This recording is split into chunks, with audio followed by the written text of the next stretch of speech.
it's bad, but I can't help myself when I feel sad. Anime romance is suffocating under the weight of high school lockers and dense teenage protagonists. We have been conditioned to accept awkward hand-holding as peak storytelling. But what if the most compelling, heartbreaking love story of the year takes place in a claustrophobic, retro-futuristic slum that shouldn't even exist? Kowloon Generic Romance just shattered the seasonal mold, delivering an intoxicating, mature mystery that will completely mess with your head. A cheering melody will fix a melancholic heart. The music is the reason, the music is the reason why I stay.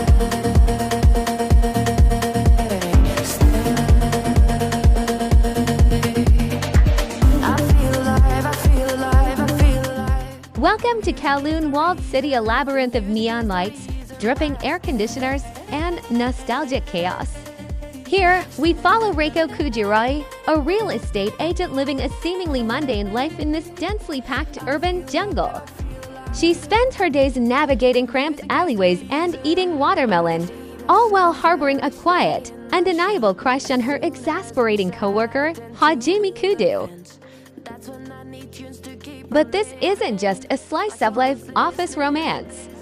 There is a deeply unsettling, sci-fi undercurrent beneath the nostalgic grime. Reiko is missing memories, and the very fabric of Kowloon itself hides a massive, world-altering secret hanging right above their heads. It is a brilliant blend of everyday mundane living and cosmic, psychological dread.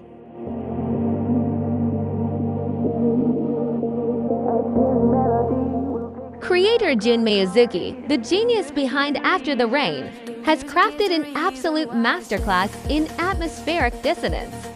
She brilliantly weaponizes nostalgia, contrasting the warm, familiar aesthetics of 90s anime with a creeping, psychological sci-fi dread. The visual direction is breathtaking, utilizing lush, hazy lighting to make the city feel like a beautiful, fading memory that you can never quite hold on to. Kowloon itself is not just a backdrop, it is a living, breathing antagonist.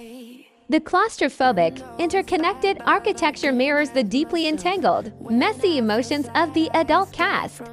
The labyrinthine city physically isolates the characters from the outside world, forcing Reiko and Kudou into a psychological pressure cooker where past traumas and hidden identities inevitably rise to the surface.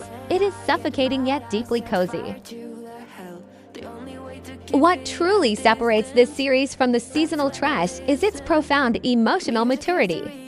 It completely abandons frustrating teenage misunderstandings for complex, adult relationship dynamics.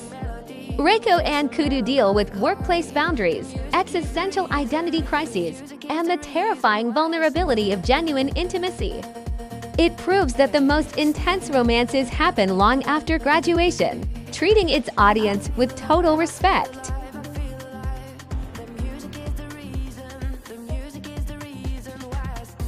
If you dive into the discussion threads on Reddit's r/anime, the seinen community is treating this adaptation like absolute royalty.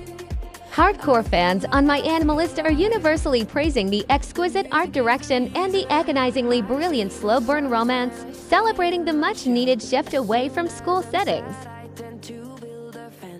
However, it isn't completely without division. A vocal minority on Twitter, X complains that the sci-fi mystery unravels a bit too slowly, requiring a massive amount of patience from the viewer. But the overwhelming consensus remains fiercely positive. The fanbase is hyping it up as a sophisticated, atmospheric triumph that finally gives adult anime fans the mature narrative they have been starving for.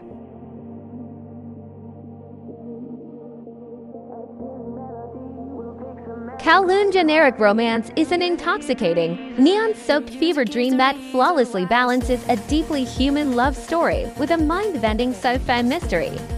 It is a stunning reminder of what the romance genre can achieve when it stops catering exclusively to teenagers and dares to explore the messy, beautiful reality of adult intimacy. If you crave atmospheric storytelling, rich environments, and psychological depth, this is an absolute must-watch. I am giving Kowloon Generic Romance a rock-solid 9 out of 10. Grab a slice of watermelon, lose yourself in the labyrinth, and thanks for watching. Lately music's been my reminiscence. That's when I live.